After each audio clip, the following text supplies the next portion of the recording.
Hello, this is Brian Mounts. I run turfmechanic.com in this channel, and today we're going to be talking about soil pH in the lawn. I want to lower my soil pH. I want to make it slightly more acidic because it's going to help with nutrient uptake in my lawn throughout the coming growing season. There are a number of different ways that you can lower your soil pH, make it a little bit more acidic, and I'd like to talk to you about some of the ways. I got some products set up here and a little science experiment. Let's get into it.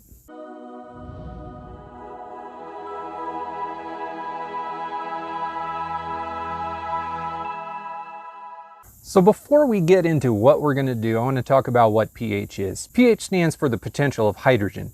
Basically, if there are more hydrogen ions in your soil, then the soil has a lower pH. It is more acidic. If your soil has a smaller concentration of hydrogen ions in it, then the pH is higher and you have a more alkaline soil. Of course, neutral would be pH 7.0, which would be a good balance. However, in a lawn situation, most grass types perform their best. They uptake nutrients and use those nutrients best when the pH is slightly acidic. A good rule of thumb is anywhere between a 6.3 and a 6.6 is pretty much optimal. If you get below 6, then you are probably a little too acidic. And if you get above 7, then you're probably a little too alkaline, even though 7.0 is neutral, like perfectly neutral. So as I said before, my lawn here has a pH of about 6.8 to 6.9. For the vast majority of people with lawns, if you have a 6.8 to 6.9, you're probably fine not doing anything at all. I, however, am the Turf Mechanic. I run this channel, and so I want to turn the dials ever so slightly and see if I can get mine into the optimal range. I'd like to get it down to 6.5.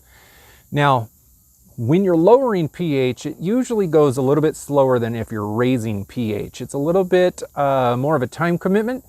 There are a number of products that you can use, and I want to talk to you about all of the products, all of the most common products people use to lower their pH in the lawn. As you see in front of me, I've got a cup. This is full of moistened peat moss, and I've got a huge bag of peat moss right there. This is a common product that people put down to try to acidify their lawn. There are other products out there. Aluminum sulfate is one of them. We've got regular fertilizers. These I'm going to classify as acidifying fertilizers because not all of them acidify. You've also got elemental sulfur or soil sulfur, which I've got right here. Basically, there are advantages and cons to all of these methods, all four of these methods, and I want to go into each one of them and kind of give you an idea of what I'm going to be doing to my lawn to try to get a more acidic reading on my soil this time next year.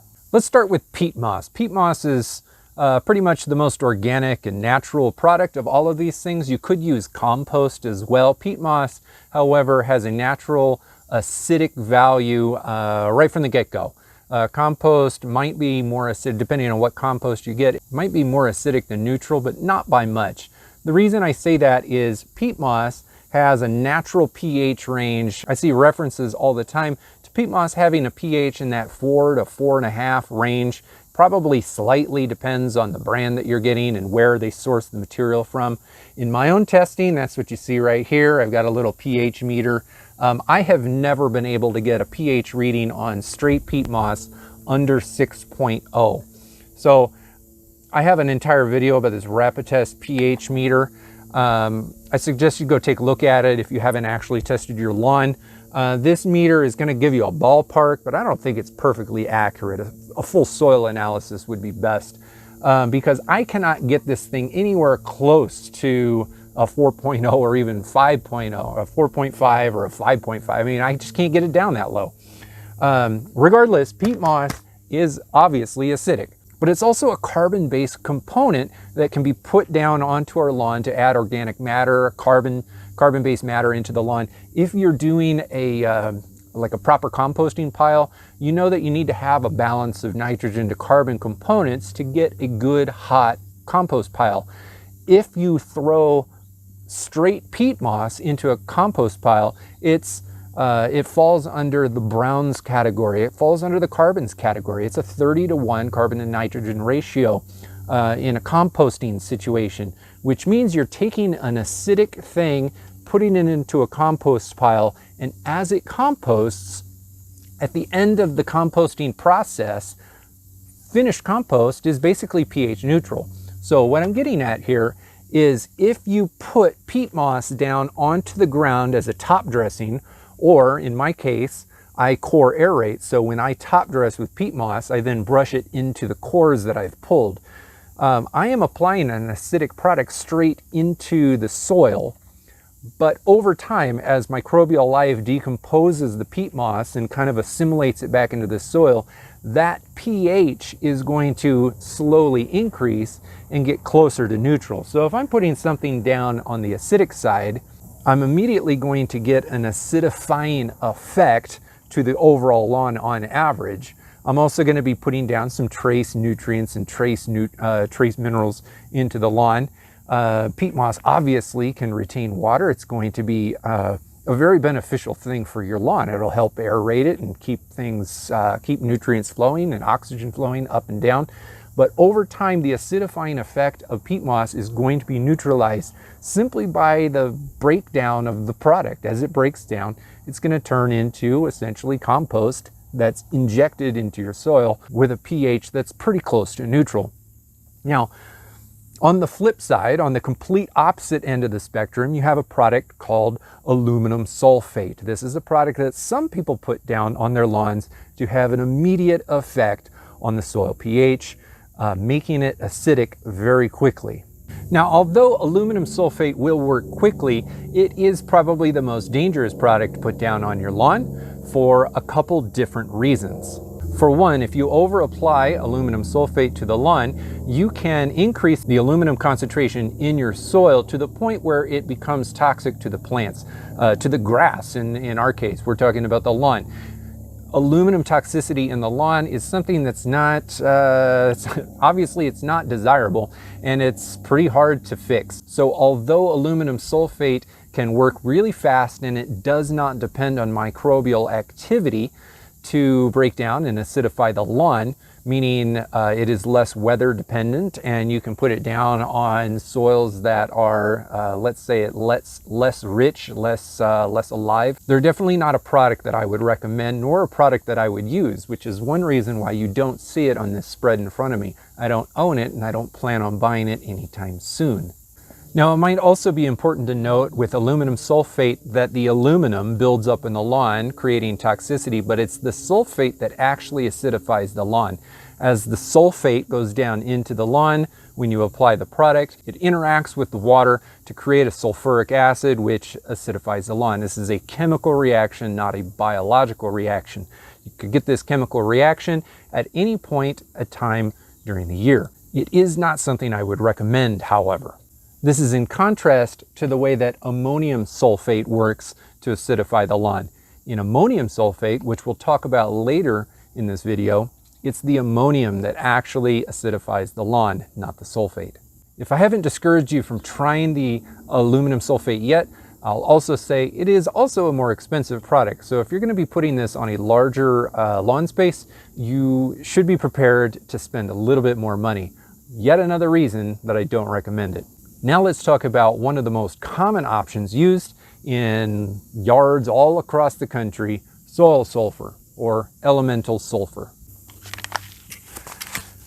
Now sulfur, this is the most common thing that people put down on lawns or gardens for that matter to lower the pH of the soil that they're dealing with. Sulfur is the cheapest product, and it will probably give you the longest lasting benefit. It will probably move the needle the most. The reason that soil sulfur is not used from time to time is because it's also one of the slowest acting methods of dropping the pH. If you're going to put down elemental sulfur on your lawn, you should be prepared for the needle of your pH to not move at all for many months. The reason for that is sulfur needs to be broken down on a biological level by soil microbes in your lawn. Now, in a well-aerated lawn with lots of microbial life, this will happen a lot faster. But if you're starting from scratch, or maybe you're starting with poor soil that is a little bit on the dead side, there's not a lot of activity going on in there, then your soil sulfur is actually going to work even slower.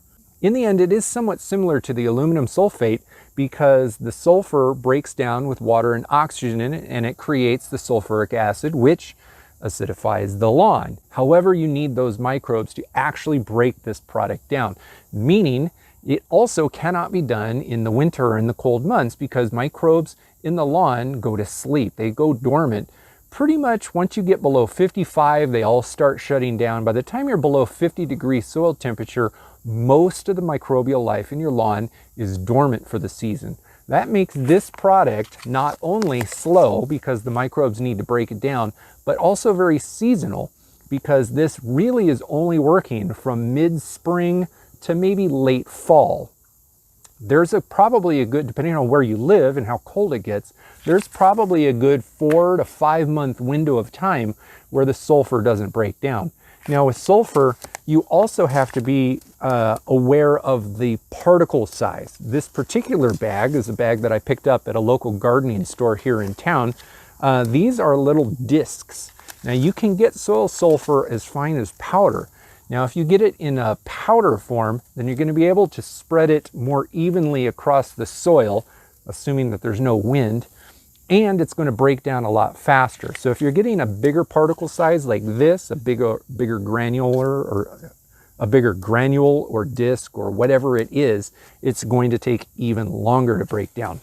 Because this works so slowly, some people accidentally put down too much. So if you're going to be using elemental sulfur, although the product costs less and it's going to move the needle the most, you still have to be conservative with the amount that you put down. So if you're putting it down in springtime, let's say April, you're not really going to start seeing the effects of this until fall. If you put it down in the fall, you're not going to be seeing the effects of this all the way until spring the next year.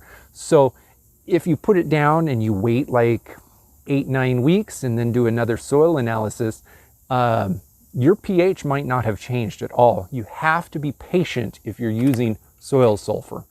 Now, alternatively, the fourth option is to use an acidifying fertilizer. Now, acidifying fertilizers are going to acidify the soil. That is what they're going to do. They're basically going to deposit extra hydrogen ions into the soil, which is going to have the net effect of acidifying the soil over time. The problem with acidifying fertilizers is it's a fertilizer. You can't just put a ton of fertilizer on the ground. Your grass can only take so much fertilizer. There are multiple kinds of acidifying fertilizers, and here I've got a couple options here. This is the Lawn Strong product from Sunday. In the back of this, if you read the label, it's got 17.8% urea nitrogen. Urea is an acidifying fertilizer. However, it's not as strong as ammonium sulfate. Ammonium sulfate is a synthetic fertilizer. This is a product that is basically manufactured. It's a quick release. As you put it down on the ground, it doesn't have to go through a biological process to enter the plant. It instantly enters the plant. The nitrogen goes in there. As the ammonium goes in, hydrogen ions are released into the soil and things acidify. This is the fastest acting acidifying fertilizer of them all. Now here, this is the Scott's Fall Winter Guard Lawn Food. I know I'm publishing this in spring, but the back of the bag, this is a granular, mostly urea fertilizer. That's the reason I got it here. It's a granular. This is the only granular urea I've got in my garage right now. This is going to act the exact same way as this. The difference is it's granular. Now, because ammonium sulfate is a fertilizer, it cannot be applied to the lawn before the grass is growing. It needs to wake up from the winter.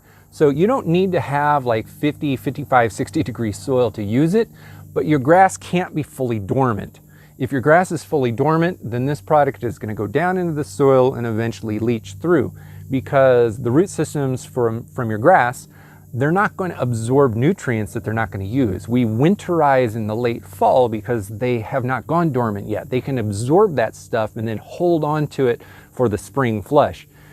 At the end of winter, before the grass has woken up, the fertilizer is literally just going to go straight through. It's going to be a waste. Now with a urea product, whether you're putting down granular or liquid, You do have to wait for the microbial life to be active, because what happens with the urea is the microbes in your soil essentially attack the urea and break it down into ammonium, and then the ammonium goes and acidifies the soil. Now you do lose a hydrogen ion when that happens, which is why, even though this works slower and it uses the same process, it doesn't acidify the soil as much as straight ammonium sulfate, because you don't have to go through, let's call it that metamorphosis between urea and ammonium.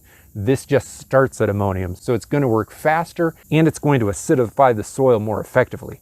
Because, however, it is a synthetic fertilizer, we don't want to put too much down. Now, the urea is the same way, but with the pure synthetics, you have to be even more careful about leaf burn, about the burning of your grass, putting too much nitrogen down. So it's always a risk, especially in the early spring. If your grass comes out of dormancy, but it hasn't started that full spring flush where it's just growing gangbusters, you still have to put down a small rate of this, otherwise you might burn the lawn. It's the reason why the dogs, like if they pee in the lawn in the very end of winter, that's too much fertilizer basically for the grass, and it will burn and die.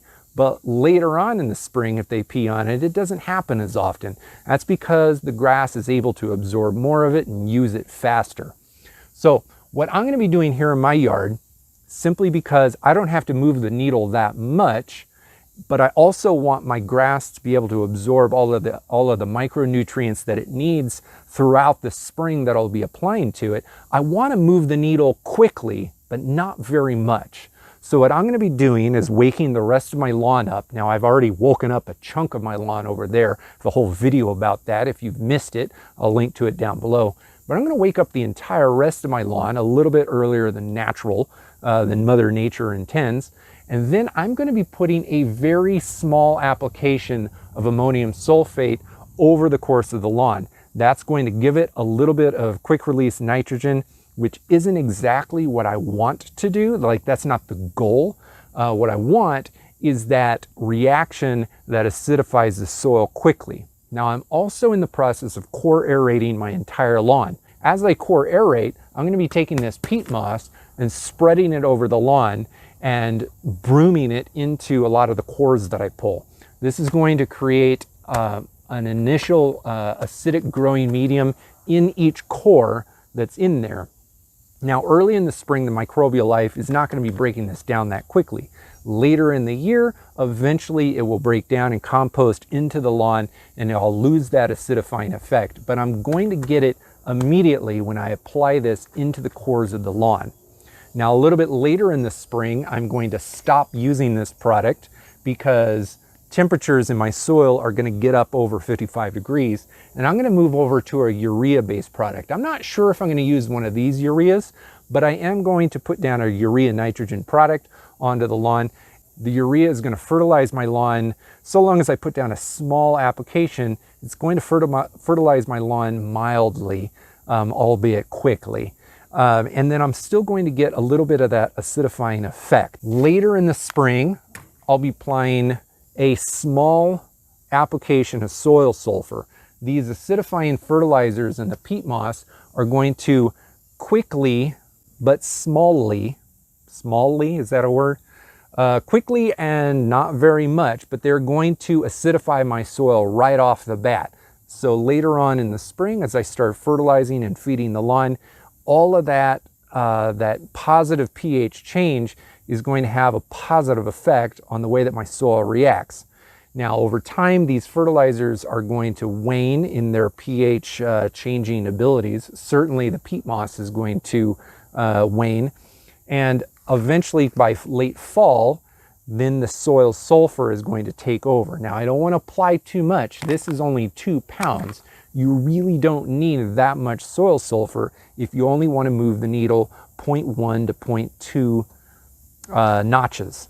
So as I'm recording this, it's March 3rd. This is a very sunny, warm day. We're going to snap back into a little bit more of winter weather this month, but by April, it's going to be solidly spring around here. I expect to be applying a small dose of ammonium sulfate here in the coming weeks, probably in a couple weeks or so, and then a little bit later into April, I'll be putting down some urea. I'm also going to be brushing in this peat moss as I core aerate the lawn, just as I go. Anyway, I hope you found something helpful out of this video. I know there's a lot of information in it. You might need to even come back to it later on because this stuff is complicated. This is science, man. Certainly you don't need to do a lot of this if your soil pH is close to perfect. Even if it's 7.0 neutral, you're probably fine. But if you do want to kick it up a notch and take it to the next level, these are the products. This is what you do, and this is the order. You don't just put down anything. It's best to understand how the products work and apply them to the lawn appropriately. Anyway, I hope that helps, and I hope that I'll see you in another video. Hey, make sure to watch the, where is it going to be? I think it's up here. The spring lawn care, my spring lawn care guide. It's a big meaty video with a ton of information in it. Make sure to watch that. It'll help you jumpstart your spring. I appreciate your time. Thank you very much.